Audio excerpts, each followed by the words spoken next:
Hello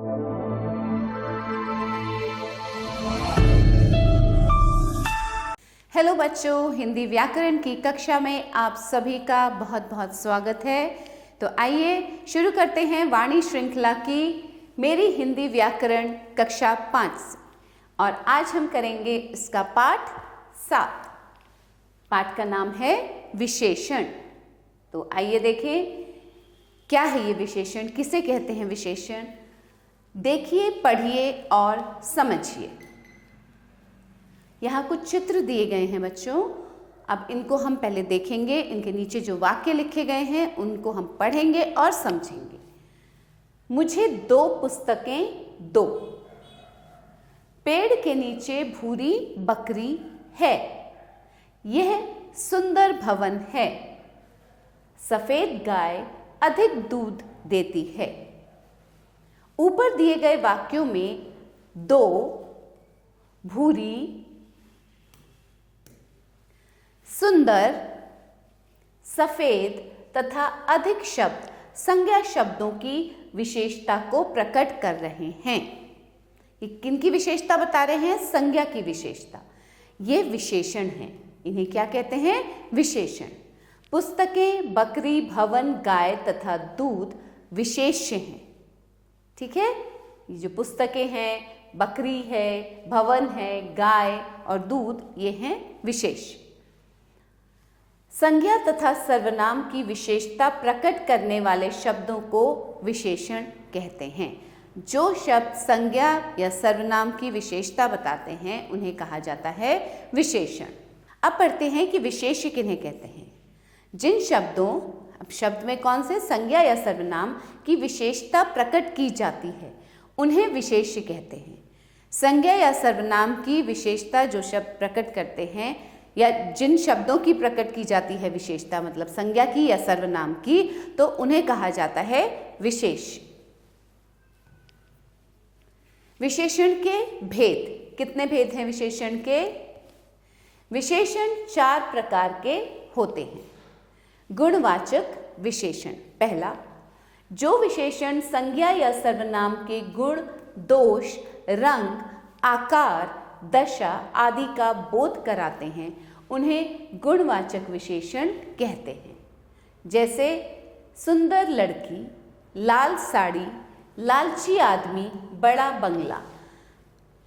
अब वो विशेषण जो कि संज्ञा या सर्वनाम के गुण या उसके दोष या आकार या दशा उसके बारे में बताते हैं उन्हें कहते हैं गुणवाचक विशेषण।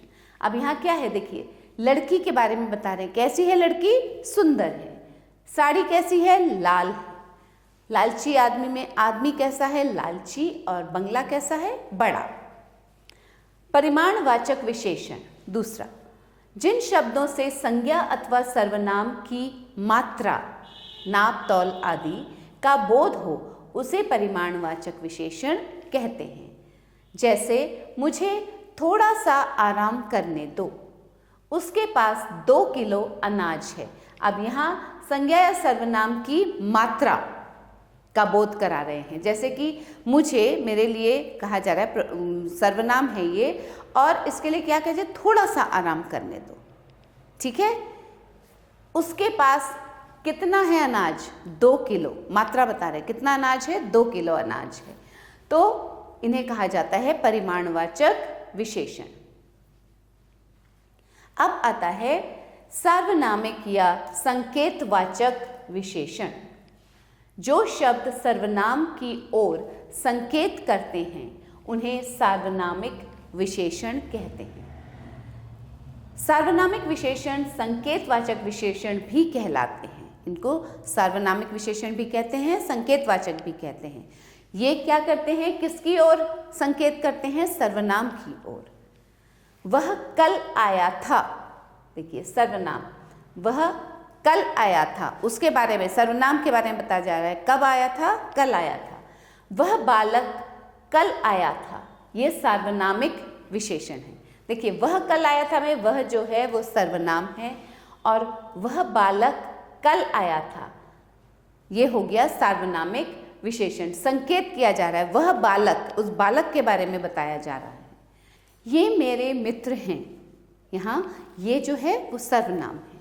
अब ये लड़के मेरे मित्र हैं, ये है सार्वनामिक विशेषण। कौन से लड़कों की तरफ इशारा किया गया है? ये लड़के, ठीक है, संकेत किया जा रहा है, तो ये हो गया सार्वनामिक विशेषण। अब आता है संख्यावाचक विशेषण। जो विशेषण शब्द संज्ञा अथवा सर्वनाम की गिनती अर्थात संख्या के विषय में बताते हैं, संख्यावाचक विशेषण कहलाते हैं। संख्यावाचक विशेषण से व्यक्तियों अथवा वस्तुओं की संख्या या क्रम का बोध होता है। जैसे तुम्हारे पास 5 गुब्बारे हैं। अब देखिए, व्यक्ति कितने हैं या वस्तुएं कितनी हैं, उसकी संख्या जिससे पता चलती है उसे कहते हैं संख्यावाचक विशेषण। बाग में आम के कई पेड़ हैं। निहाल ने 6 संतरे खरीदे। आगे चलते हैं, कुछ अन्य शब्द। अब इधर एक तरफ शब्द हैं और दूसरी तरफ विशेषण उनके।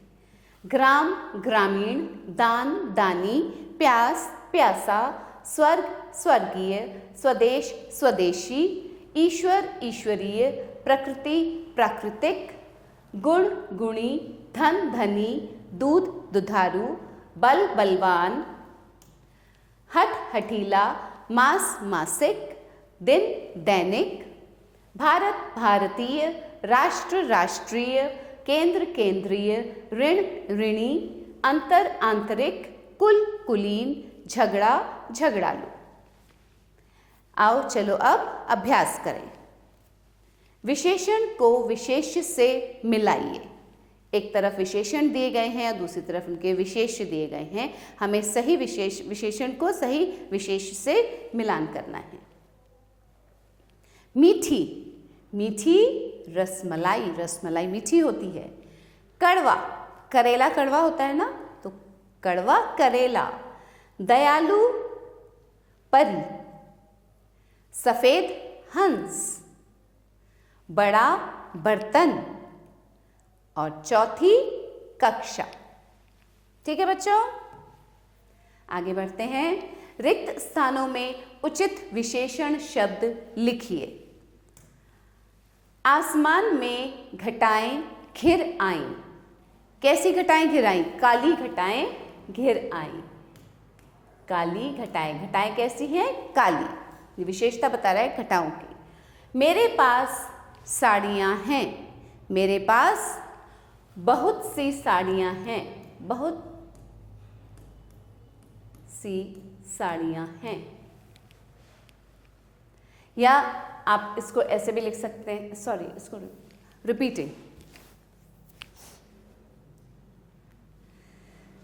मेरे पास साड़ियाँ हैं। मेरे पास सुंदर साड़ियाँ हैं। साड़ियाँ कैसी हैं मेरी? सुंदर। काम पड़ गया था इसलिए कल नहीं आ सकी। कुछ काम पड़ गया था इसलिए कल नहीं आ सकी। सीमा की बहन चेन्नई चली गई।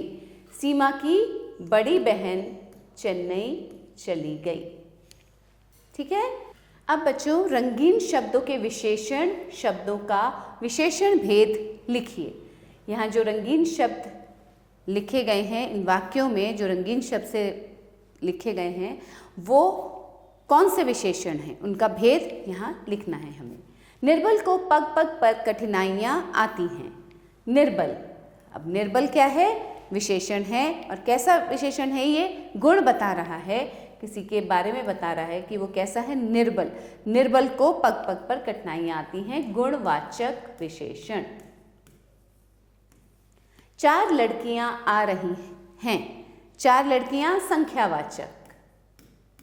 संख्यावाचक।